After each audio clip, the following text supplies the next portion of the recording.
The weight of a jacket.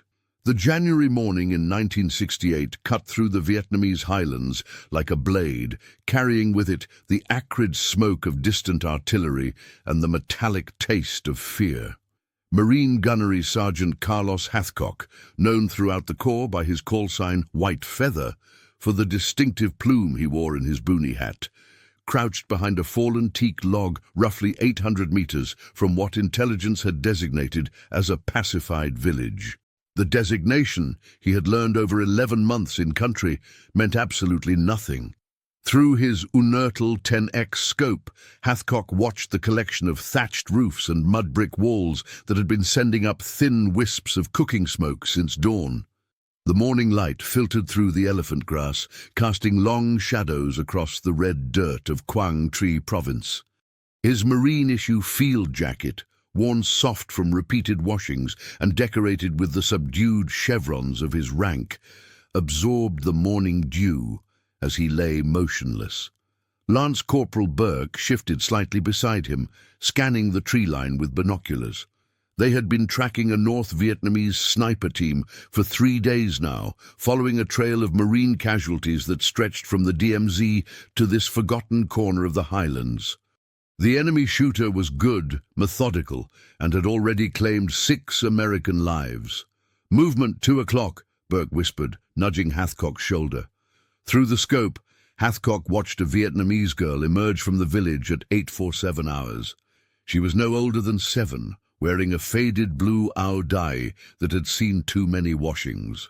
She walked with the peculiar purposefulness of children on important missions, carrying what appeared to be a small clay pot toward the well roughly 300 meters from their position. Normal civilian activity, nothing suspicious. Then, the mortars began falling. The first rounds struck the village center with the distinctive hollow crump of 82mm shells. Hathcock had heard that sound countless times, but what followed was different. These weren't harassment rounds or targeting salvos. Someone was systematically destroying the village, building by building, with mechanical precision. Through his scope, he watched figures in black pajamas and pith helmets moving through the smoke, herding the surviving villagers into a tight group near the well. Professional, coordinated, the NVA soldiers moved with too much awareness of sightlines and cover. The girl had dropped her clay pot when the shelling started. Now she stood frozen in the open ground between the village and the well, perhaps 50 meters from either safety, paralyzed by terror. Hathcock could see her mouth open in what he knew must be screaming, though the sound was lost beneath the continuing explosions and the sharp crack of small arms fire. Burke reached for the radio, but Hathcock held up a hand. Something was wrong with the tactical picture. "They know we're here," he whispered, never taking his eye from the scope. "The whole thing's a setup. Girl's the bait." Through the Unertel's crystal-clear optics, he could see the child more distinctly now. She had fallen to her knees in the red dirt, small hands pressed against her ears, rocking back and forth.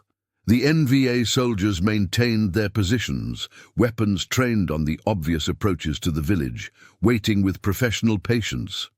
The moral calculus was brutal in its simplicity. If stories like this make you question what you'd do in someone else's boots, tell us in the comments how you imagine you'd react in this camp, and stay with us for the next chapters. The ambush was perfect. Hathcock had to admire the tactical planning, even as it filled him with cold dread. 3 interlocking fields of fire covered every obvious approach to the village. Moved to assist the girl, and he and Burke would be cut down before they covered 30 meters. But lying still meant watching a 7-year-old die in the crossfire. He thought of his own daughter back in Arkansas, barely older than the Vietnamese child. She'd be getting ready for school about now, 8,000 miles away, in a different world entirely. The field jacket pressed against his chest carried the weight of that distance, the eagle, globe, and anchor embroidered on the fabric, a reminder of everything he'd sworn to protect. "What's the call, Gunny?" Burke's voice was tight with tension. Hathcock made a decision that would have been incomprehensible to anyone who hadn't spent 11 months learning the language of survival in Southeast Asia. Slowly, careful to avoid any movement that might catch the enemy's attention, he began removing his marine-issue field jacket. Burke stared at him with obvious confusion, but Hathcock was already moving. Instead of advancing toward the village, he began a wide, flanking movement, using the natural undulation of the terrain to stay below the skyline. His objective wasn't the NVA positions, it was the girl. The approach took 17 minutes of painstaking movement through elephant grass and scattered bamboo. Twice he had to freeze completely as enemy soldiers swept the area with binoculars. The morning sun climbed higher over Quang Tri province, turning the humidity oppressive. Sweat soaked through his utility blouse, but he moved with the patience of a professional hunter. The psychology of the ambush worked in his favor. They were watching for direct approaches, for the obvious routes a rescue party would take. They weren't expecting a lone Marine to spend 20 minutes crawling through a drainage ditch to reach the kill zone from an impossible angle. When Hathcock finally reached the girl's position, he was less than 10 meters away, concealed by a low rise that put him below the enemy's line of sight. The child was still kneeling, still rocking, but her crying had become the silent, exhausted sobbing of complete terror. She was beyond hearing, beyond rational thought, trapped in the kind of fear that paralyzes the nervous system. The sounds of the Vietnamese highlands surrounded them, distant artillery echoing through the mountains, the harsh call of tropical birds, the whisper of wind through bamboo. But in that small depression in the red earth, there was only the sound of a frightened child's breathing. Hathcock knew he had perhaps 30 seconds before the NVA soldiers noticed the break in pattern, the subtle change that would tell them someone had entered their kill zone. There was no time for words, no opportunity for explanation. Instead, he simply knelt in the red dirt, placed his field jacket gently around the girl's shoulders, and wrapped his arms around her. The effect was immediate and inexplicable. The child stopped rocking. Her breathing, which had been rapid and shallow, began to slow. She turned in his arms and pressed her face against his chest. And for perhaps 45 seconds, in the middle of a carefully orchestrated ambush, there was something approaching peace. Through hand signals and gentle pressure, Hathcock guided the girl toward the drainage ditch he had used to reach her. The movement was glacially slow, measured in inches rather than feet. The marine field jacket, now wrapped around the child's small frame, seemed to provide her with something more than warmth. Perhaps the simple comfort of knowing she wasn't alone. The enemy positions remained static, professional soldiers, waiting for a target worthy of their patience. They never got one. The journey back to Burke's position took nearly 40 minutes. Every few feet, Hathcock would pause, listening to the rhythm of the ambush, feeling for any change in the tactical situation. The girl moved with him like a shadow, trusting completely in this stranger who had materialized from nowhere to offer protection. Burke's eyes were wide with disbelief when they finally reached the fallen teak log. The girl still clutched the marine jacket around her shoulders, her small fingers gripping the fabric as if it were a lifeline. The morning heat was building, but she showed no inclination to remove the garment. "How the hell did you—" Burke started to whisper, but Hathcock cut him off with a gesture. The NVA team waited until sunset before abandoning their carefully prepared positions. Through his scope, Hathcock watched them slip away into the jungle with the same professional discipline they'd shown in setting up the ambush. By the time Alpha Company swept through the area the following morning, there was nothing left but empty foxholes and the occasional brass casing. The girl was reunited with relatives in a refugee camp near Da Nang 3 days later. A young Marine corporal from the Civil Affairs Unit handled the transfer, speaking broken Vietnamese and offering reassuring smiles. She kept Hathcock's field jacket throughout the journey, wrapped around her like a protective cocoon. "She won't let go of it," the corporal reported to Hathcock. "Keep saying something about the man who wasn't afraid. My interpreter thinks that's what she's saying anyway." Hathcock nodded but said nothing. He'd requisitioned a new field jacket from Supply, but somehow it didn't feel quite right. The fabric was too stiff, the eagle, globe and anchor too bright and unworn. It would take months of Vietnamese humidity and highland dust to give it the proper weight. Word came down through channels that the enemy sniper they'd been tracking had been eliminated 2 days after the village incident. A single shot at 1,100 meters, taken from a concealed position overlooking a trail junction. Clean, professional, exactly the kind of engagement that would normally earn a brief mention in the after-action report.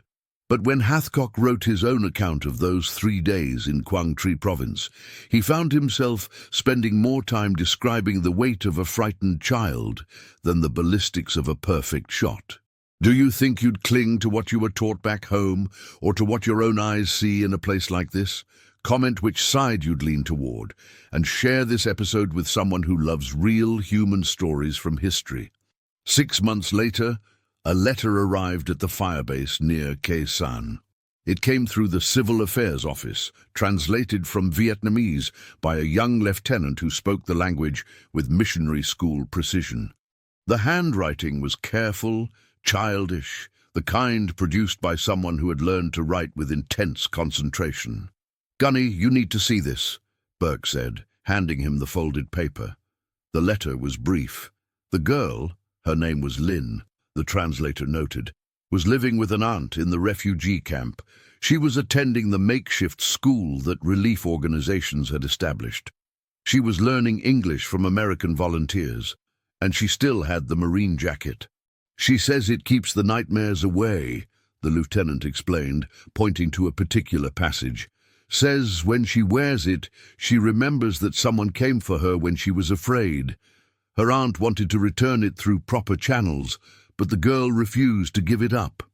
Hathcock read the letter 3 times before folding it carefully and placing it in his footlocker next to the letters from his wife and the black and white photograph of his daughter.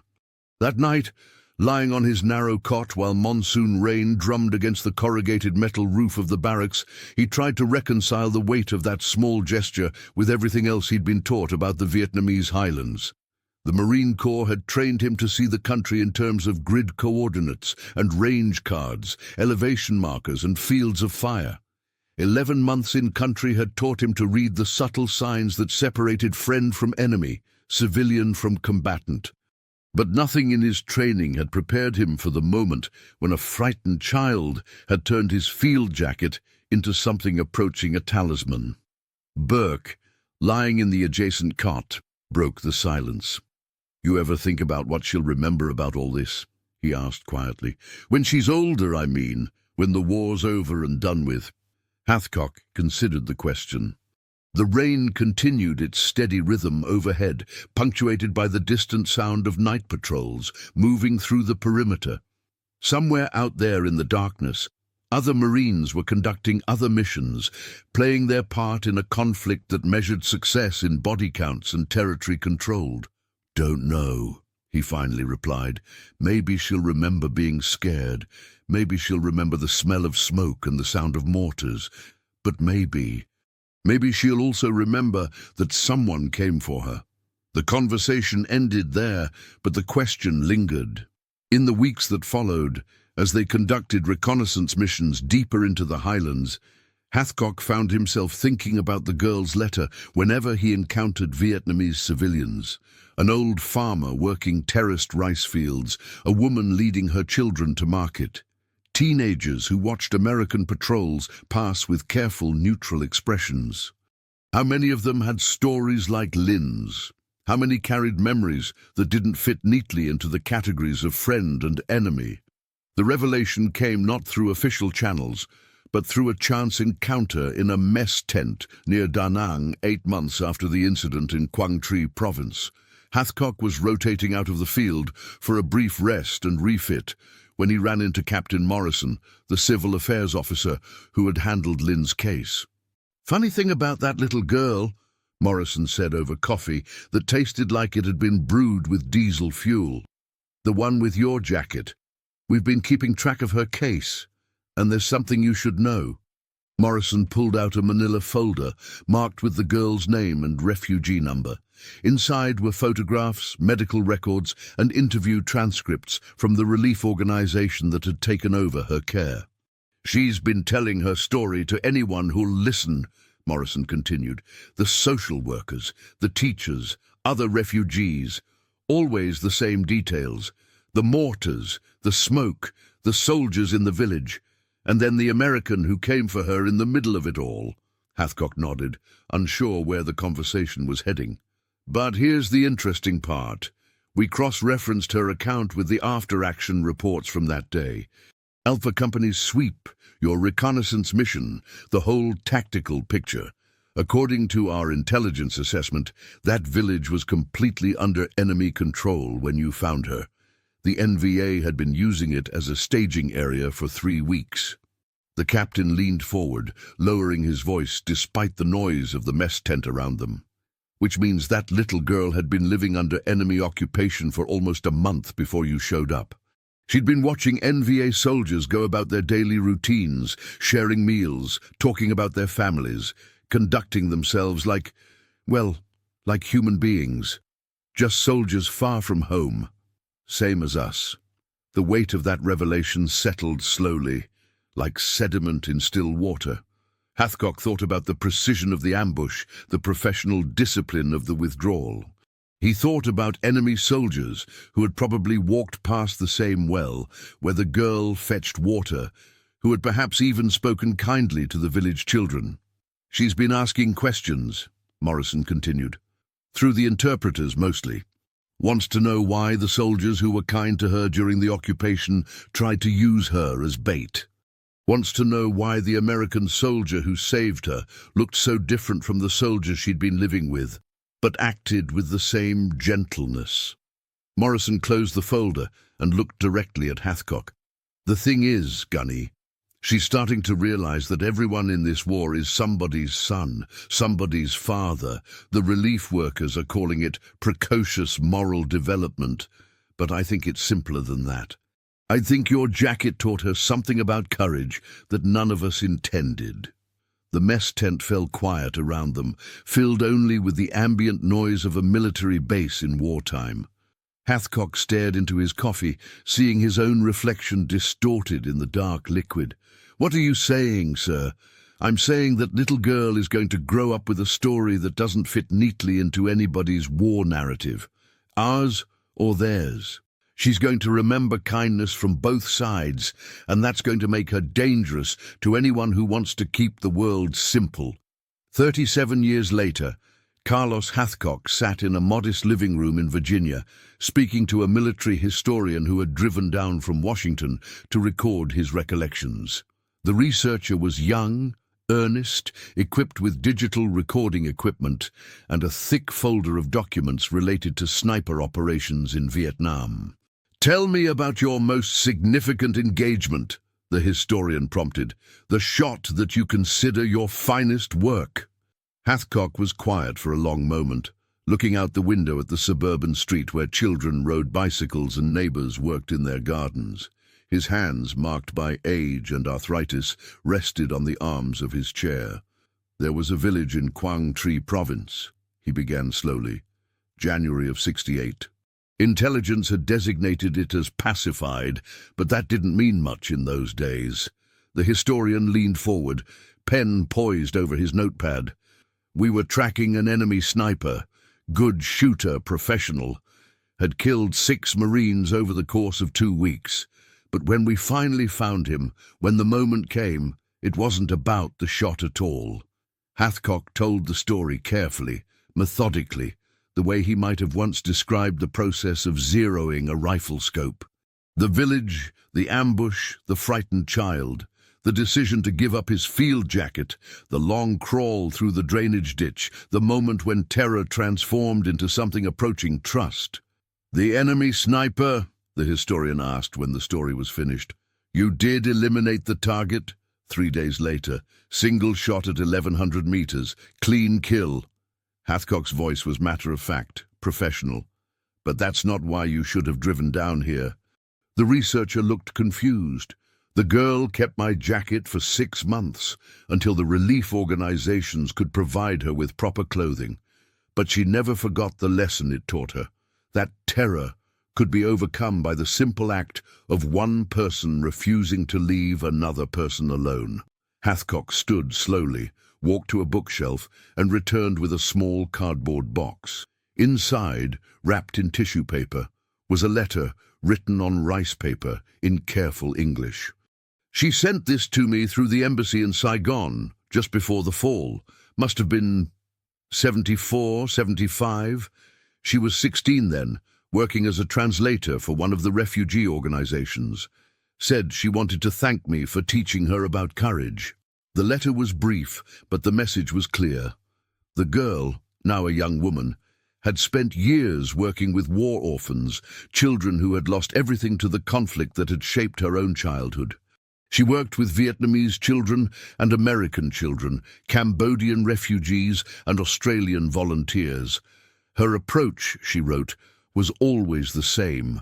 Wrap your arms around those who are afraid and refuse to let them face their terror alone.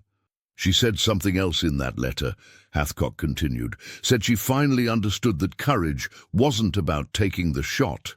It was about knowing when to put down the rifle and pick up a frightened child instead. The historians stopped taking notes. The digital recorder continued its silent work, capturing words that would never make it into the official military histories. That's what I learned in that village in Quang Tri province, Hathcock said quietly, that the most important shot is sometimes the one you don't take. If this story reminded you that even in the darkest times, small acts of humanity still matter, subscribe to the channel, tell us which country you watch from, and invite someone to revisit history with us in the next story. How do we measure the weight of mercy against the weight of duty? And when we come home from places like that, which stories do we choose to tell?